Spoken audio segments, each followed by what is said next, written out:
I have had a lot of people ask me how to add a new login and password for a new student for your classroom. So wanted to make sure that everyone who's using Google Classroom knows how to go into admin and manage their own students.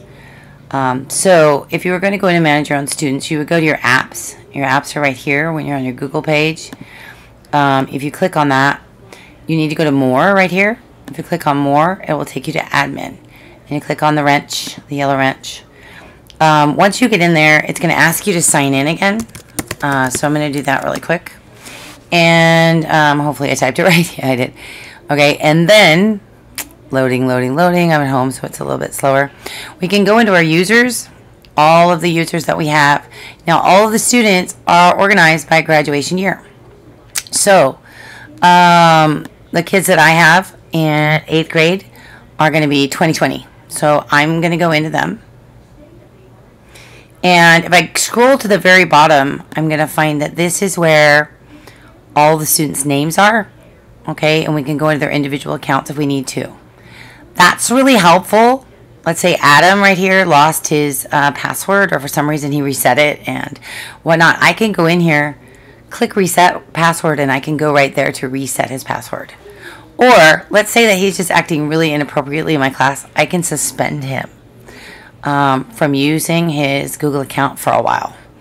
I also can send emails to the kids from here if I want to. Probably wouldn't do that, but I can.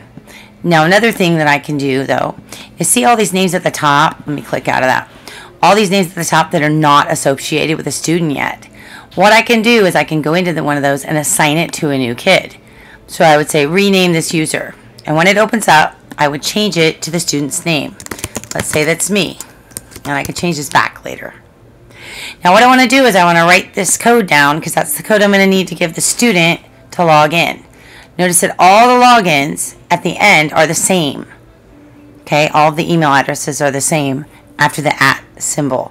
But I am going to need to give this number to the student. So I will rename the user.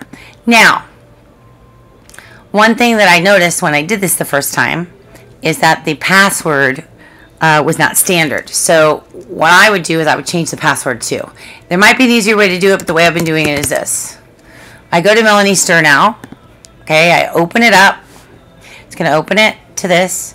And I hit here and I change the password, reset the password. I'm going to reset it to the standard passwords. And the standard passwords are capital S, CHOOL, the 2-digit year that this child is graduating. So these kids would be 20 because they're 8th graders. And an exclamation point. I have to type it again over here. Capital SCHOOL, which is school, by the way. The 2-digit year that they're graduating, which is 20. And an exclamation mark. Then I would hit reset. Now the student will have the same password as everyone else. Now if I don't want to forget, I can email it to the child, I can print it out, and so on. I hope that that is helpful, because I've had about 10 people ask me what to do if we get a student that does not have a login or a password. Thank you.